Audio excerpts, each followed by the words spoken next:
Who doesn't love the smell of fresh cut alfalfa? It's a wonderful smell. I mean, we're gonna send the Massey out with the New Holland swather and see if we can't knock this field down.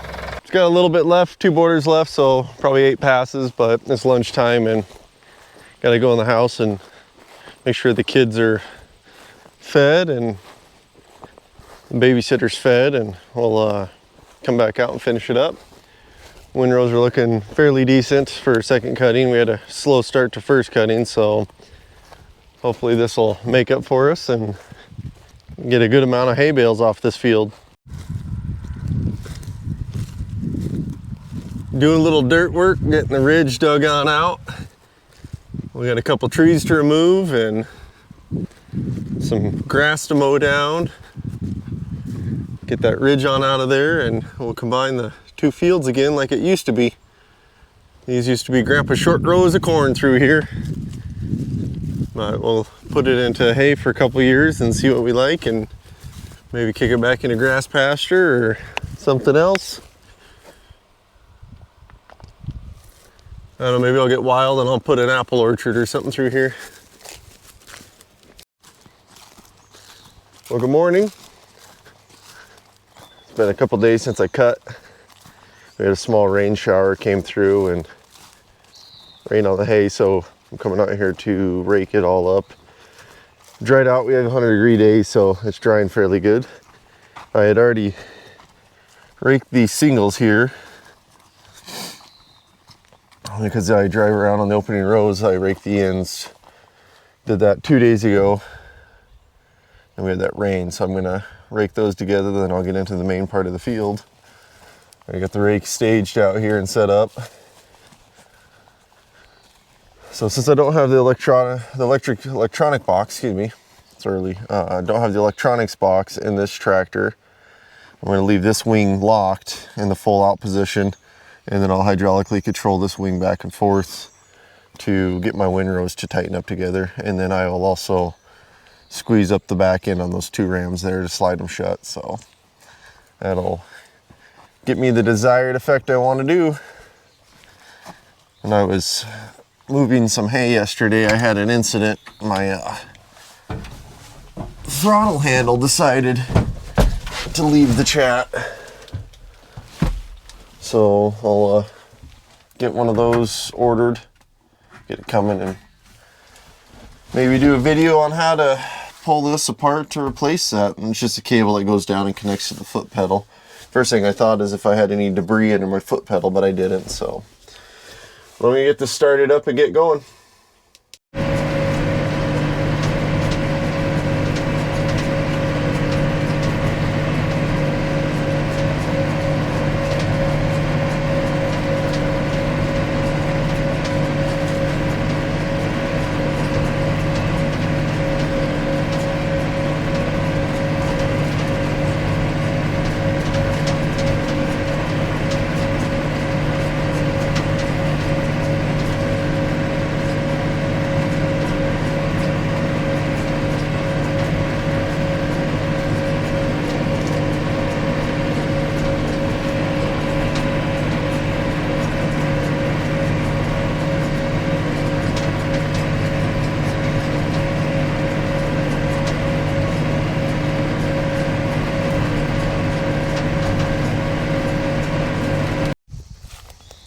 So I've been terrible about videoing. I was up at 4 this morning baling hay.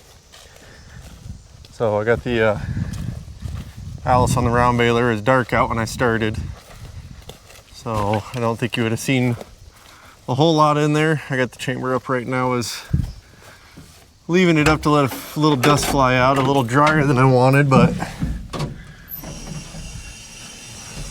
put that chamber back down. So I'll get this all blown off the air compressor, and I'm not gonna wash it quite yet. Then I'll come over and hook onto this trailer. This is my conglomeration. Put that together for hauling around round bales. And I got the small square baler on the Massey. Went and turned around and Had two small orders for some alfalfa squares, so got those knocked out this morning as well. This poor little baler, she's pretty worn out. Hoping to upgrade someday, but for right now it's getting the job done. I got tension maxed all the way out on it just to get 50 pounders, but it does a good job for what it is, for its age. That's my little mini bale, but we're gonna go get the field all cleared off, get everything stacked, put where I want it. Then probably tomorrow morning I'll come out and clean off the small squares by hand, just because I don't want to do it in the 100-degree heat. So I'll try to catch some video footage of me moving some hay around. Got my throttle valve ordered for the tractor, but it won't be here for a week. So heard something that was buzzing and I thought it was something leaking on the tractor, but it was a bee. We're gonna unhook the baler here.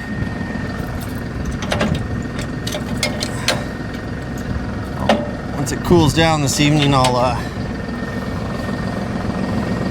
come in and pull the bales out of the back and get it prepped for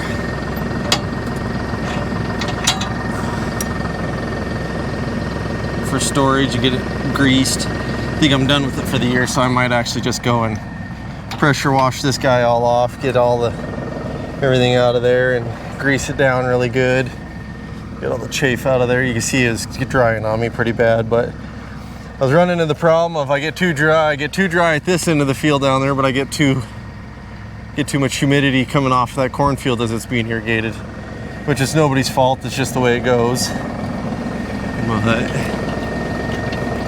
jack down. It's kind of a weird hitch setup. I got my drawbar upside down. But I like these wafer discs. It kind of saves the wear and tear on the drawbar. Bring that up. Hang on, I'll put you down and unhook the PTO, and we'll grab my ball and put it on there and whoop. See if I can do this without getting greased. I forever get greased by that part there, and it's always annoyed me, but I always do it. So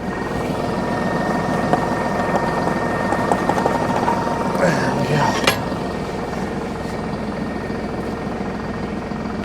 There.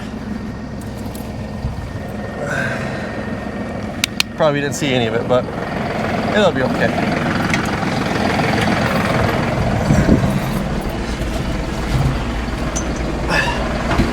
Looking at ordering it's a Tiger Tough seat cover. They're custom made for each individual tractor or unit or whatever. Never had one.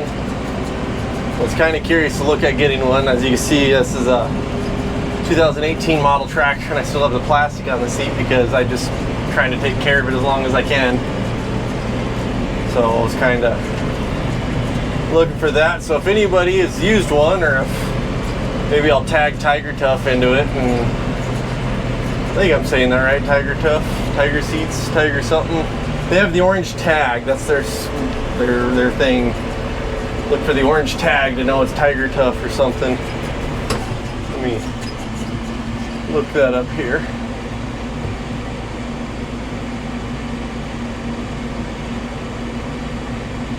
Yeah, Tiger Tough seat covers, that is it. So, I'm not sponsored by them, but if they want to send me a seat cover, I would sure appreciate it. Come on up here to the shop, we'll grab the ball carrier and my top link that I need. I use a hydraulic top link for moving hay. Makes it pretty easy. Let's see if I can do this.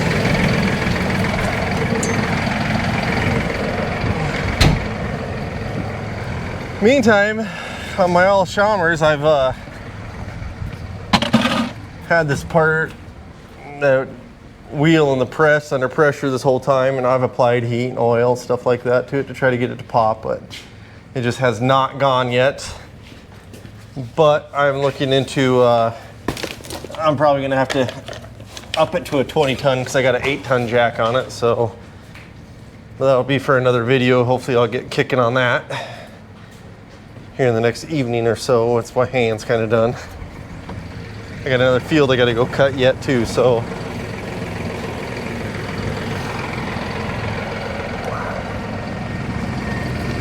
Alright, I'm gonna put you down and hook this stuff up and see if it'll do it at an angle here.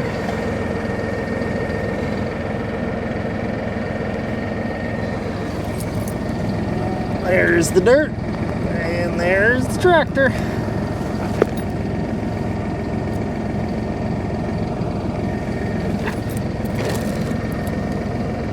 Let's give you more tractor. There it is.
Out of my tool can. I really like those ammo cans on the back. It really makes it nice.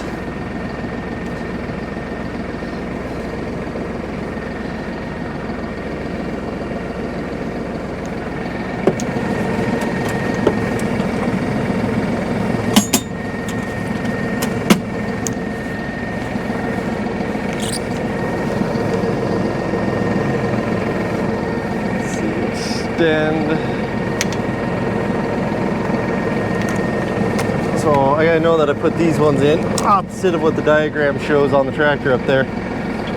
So that way it, when I pull back, it picks it, actually retracts it, and it picks the implement up, because to me when you pull back the implement should come up. So it's a little weird, but it works. But yeah, here's the ammo cans. Work out pretty good. I like them. I haven't had any issues with it so far. Those are the chain links that we run down there. When I run the plow and the heavier stuff that is Cat 2, I go to the solid stabilizer bars just because I don't want to put stress on the chains. I like those solid bars. It takes the play out of everything on it. So, all right, let's go grab the trailer now. Wake the 3-point up. Put that off my face so much. So on Massey's, you gotta go back and forth on this particular model to wake the 3-point up. That there, if I run that lever there, it takes my ball up and down. So we're gonna go ahead, cruise out, go grab that trailer, and we'll go start loading it up with some hay bales. Alright, come on up here to the tractor, the trailer.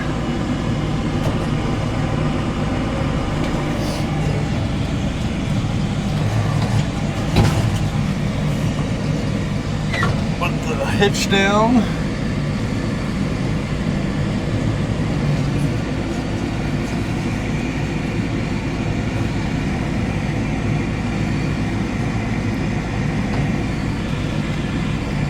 through the power of editing, I will have got it on the first time.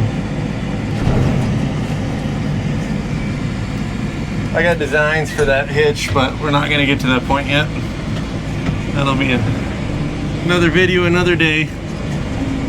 But when I'm in the field, I don't have to, I don't latch it, but like when I'm transporting it, I do, because this trailer's kind of too well balanced. And so what I'll do is I've actually had it bounce off, and I had all the bales roll right off the back of the trailer, and it was kind of an awkward moment, but thank God I was in the middle of the farm and nobody saw except for my grandpa. And he just chuckled. So we're gonna go on out, and I go out and set the trailer down, and I'll stab some bales and put them on there and see what we can get done with that.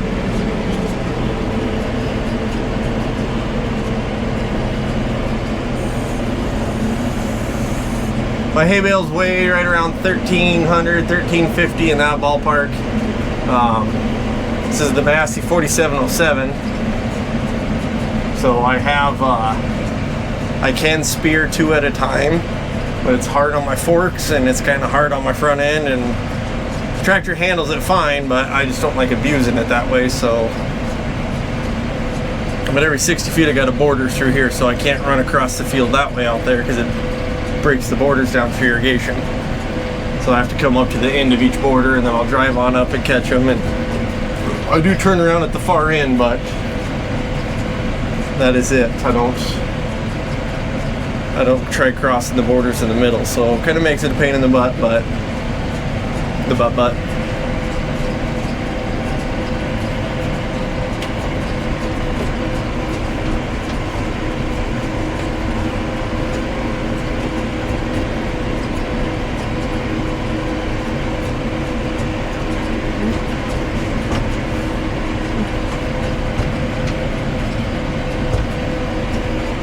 So I'm going to pull up here, drop the trailer, run back and grab one I drove by, and grab this one, and then I'll pick up the trailer and go on up and go to the end and run down the border and grab a couple more and put 8 bales on the trailer, and then we'll go haul it all the way over to that other hay yard way over there.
When I'm in the field, I try to run in 4A as much as possible. Notice that little A means in there.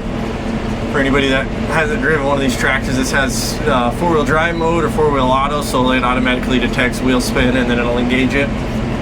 But on this tractor here, when you apply on both brakes at the same time, or if you have your brakes locked together, like down there on that switch, it will automatically engage it into 4-wheel drive, and then it becomes 4-wheel braking, which is kind of cool. I'm pretty sure other brands have it too, but this is my tractor and that's what I know about.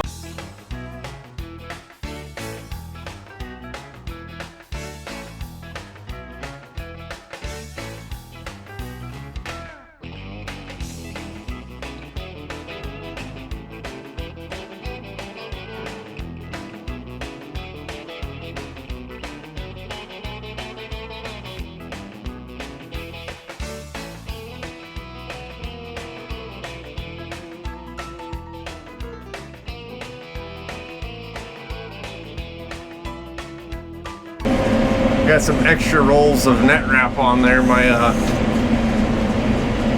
net wrap wasn't wanting to cut, so I'd have to maybe cycle it once, maybe twice, and then it would cut. But I think it's because there's what do they call them, these duckbill feeders inside there, and they're kind of plastic and they're worn out, and they don't make the parts anymore, or what I was told, they don't have them anymore. So I just got to get the dimensions and order the material off of Amazon or Granger or something like that, and get those parts, and that way I can make them and extend them on out, so that way it gets the material up higher, closer to the knives, so that when the knives come down, it has more distance to push down on, so if it makes any sense.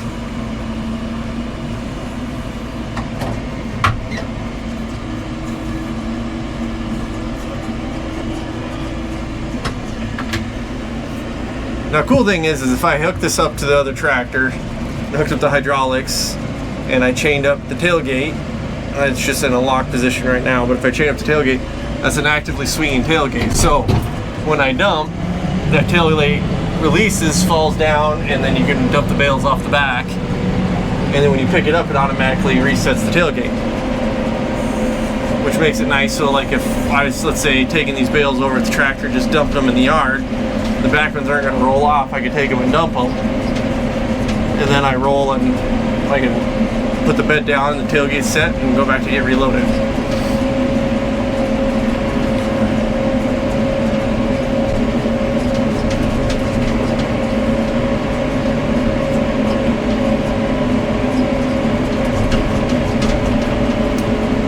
I know it's a bit more driving doing it this way, having to go back and forth and not driving over the borders, but I'd rather do a little more driving than having to shovel all the borders all the time.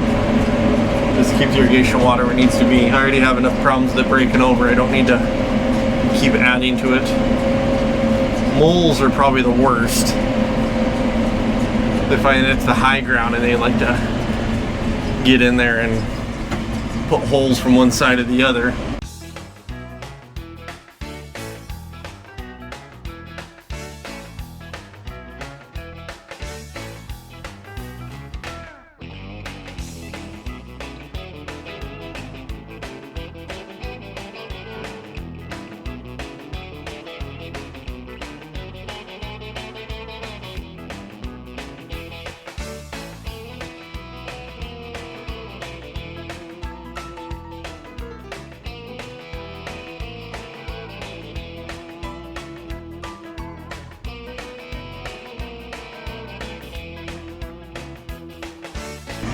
So I only cut one of my hay fields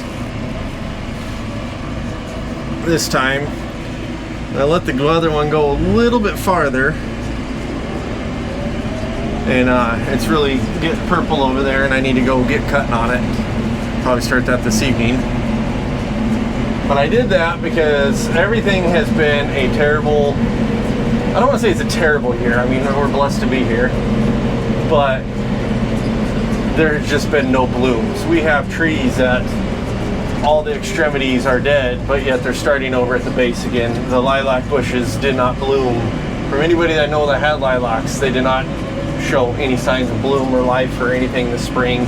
Some green leaves showed up, kind of coming from the base again, but it just is a really, I'm going to say, odd year for us.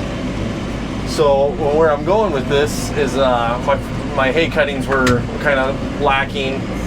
I don't know if it's winter kill. You know, there's speculation that we had a really, really hard cold snap in January, and that was the issue. That we just had a lot of loss in January on that. Okay, so I can accept that. You know, it was cold in there. But one of the other issues that has arisen is that the bees suffered because they don't have a whole lot of, they didn't have a whole lot of flowers to go around to. We need our bees. I mean, the bees are good. So I have a guy from out of Laurel, super nice guy. They're a good family. They're apiary. They've been coming for years out here on the place.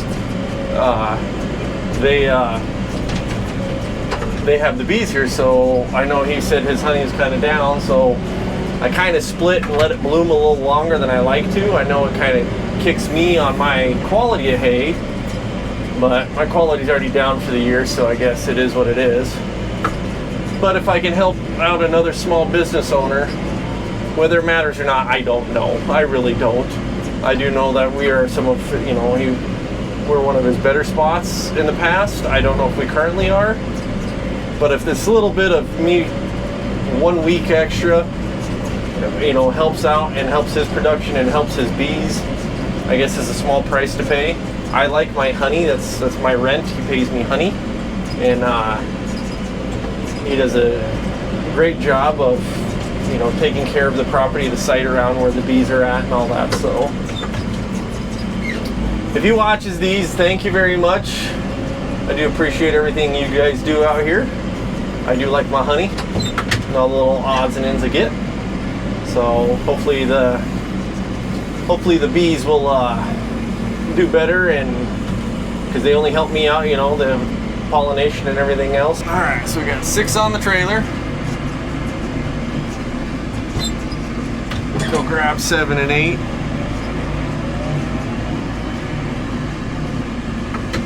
And if I strapped it down, I could put 12 on the trailer. That rack goes forward to the headache rack, and I could put 2 up there, which I have done, but that's a lot for just what I'm doing. 8 is about right, kind of locks everything in, balances it out nice.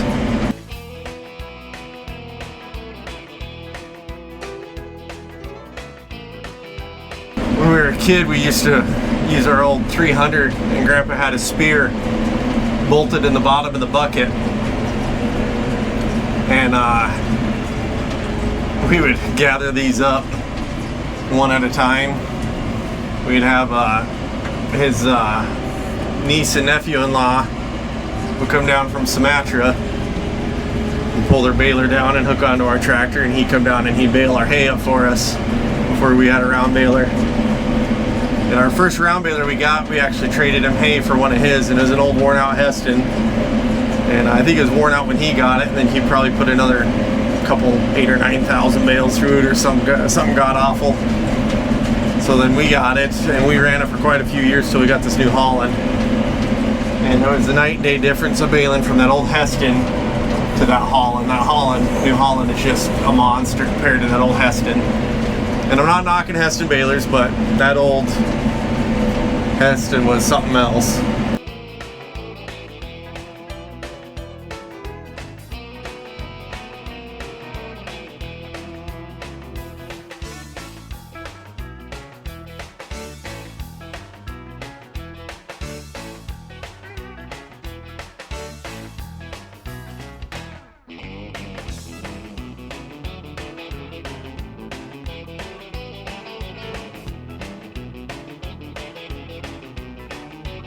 I remember doing this on the Zeder or Zader, whatever people call them. It's a Czechoslovakian tractor. That was the first tractor that I had ever purchased. And 4-wheel drive, 50 horse, 52 horse, something like that. It's a 5245. I sold it to my cousin. And I remember when I first had it, it didn't have any kind of sunshade or awning or anything up against it. And that was kind of a miserable bugger, moving hay in July heat, just, you know, getting baked. And then I built a sunshade for it. Put a picture up or something for it there, show it. But yeah, custom built lights overhead, you know, had brake lights, turn signals, the whole works in the overhead in that awning. And that made a world of difference of just keeping the sun off of you out here. You know, a little bit of breeze in there.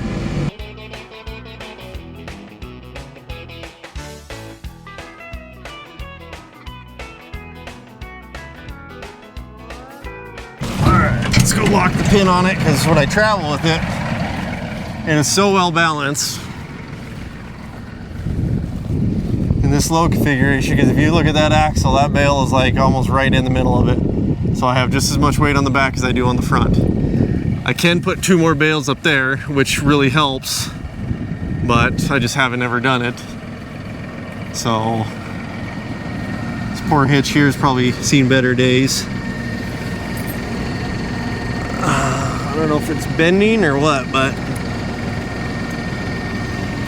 I don't know. We'll go until she breaks, I guess, or give it a better system put in.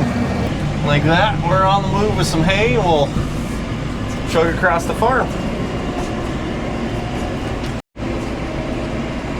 Well, we're just chugging along through the bottom of the grass field here. So you can see the alfalfa out there.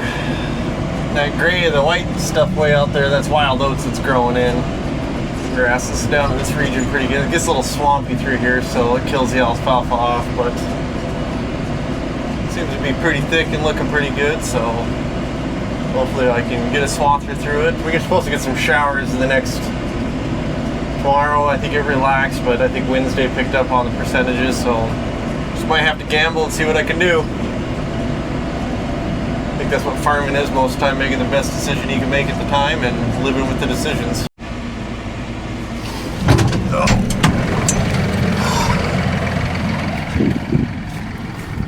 Come and unpin it, and we'll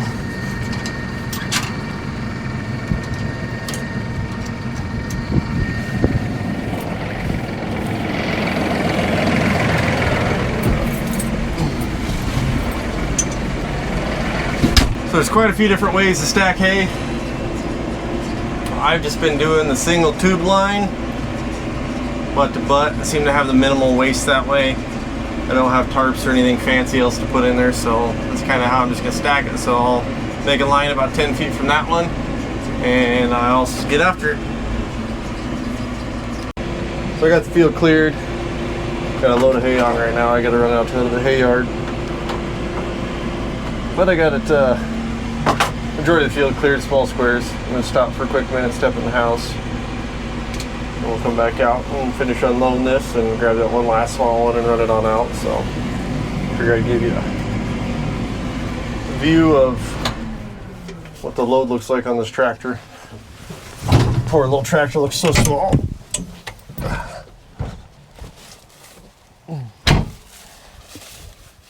I got one on the front just to make sure I didn't have to.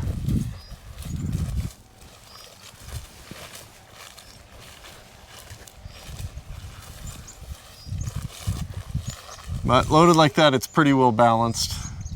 A lot of times I'll just do one on the top in the front and don't do one on the back just to add a little extra weight to the front. So ultimate plans is to put 2 tandem axles underneath it and upgrade it that way, so that way it splits the load and it's a 20K trailer then.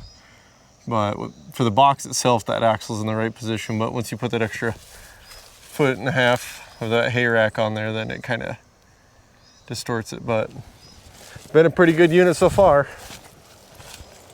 So I'll follow up in a bit when I get the rest of it finished up, cleared off. Now we're taking the last load on over. They kind of poke along kind of slow, so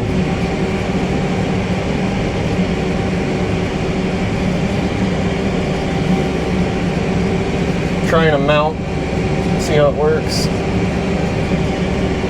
Kind of wiggly up there, so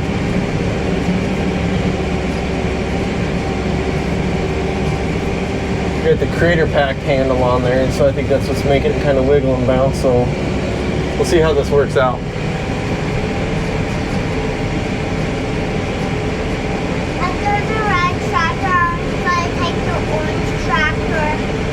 Do we need the orange tractor? Yeah. What are we going to do with the orange tractor? We need to bale some more. Bale some more? So well, we got to cut some more first. Why? Well, because that's what we got to do. That's the order. You got to cut, then you rake, then you bale. Why? That's just how we do it. Do we have to rake first? Do we have to rake first? No, we cut first. Cut first? Yep, because if you don't cut anything, then you won't have anything to rake.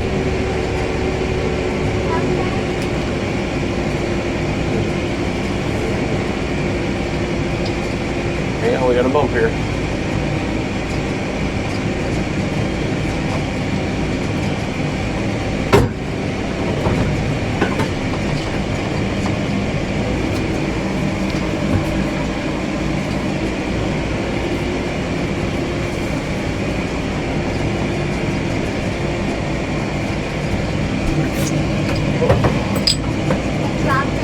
Okay, pick it up.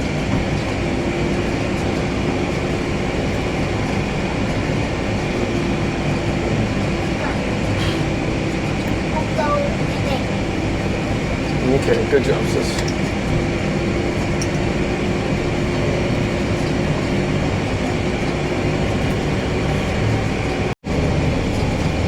Are we gonna go get the rake now? So we're gonna go get the rake? No, we're gonna unload this trailer.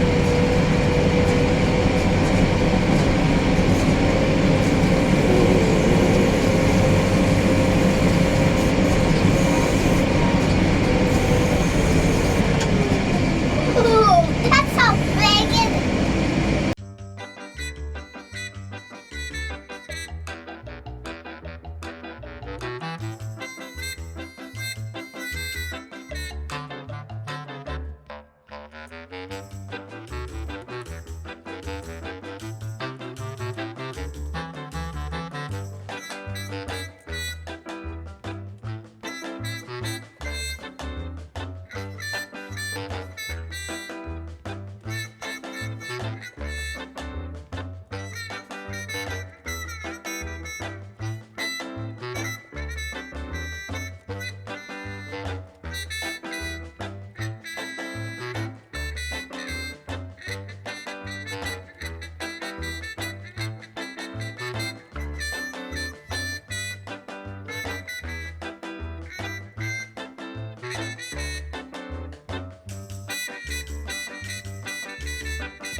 Racing ball.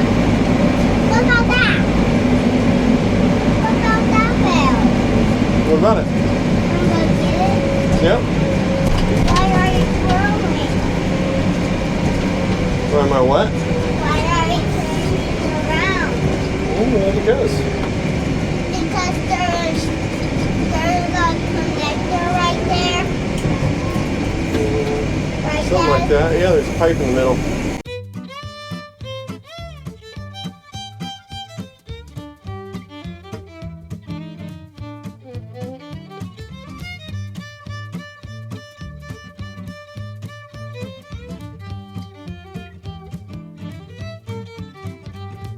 Well, that's it for this video. If you guys like the content of this video, do me a favor, like and subscribe to the video.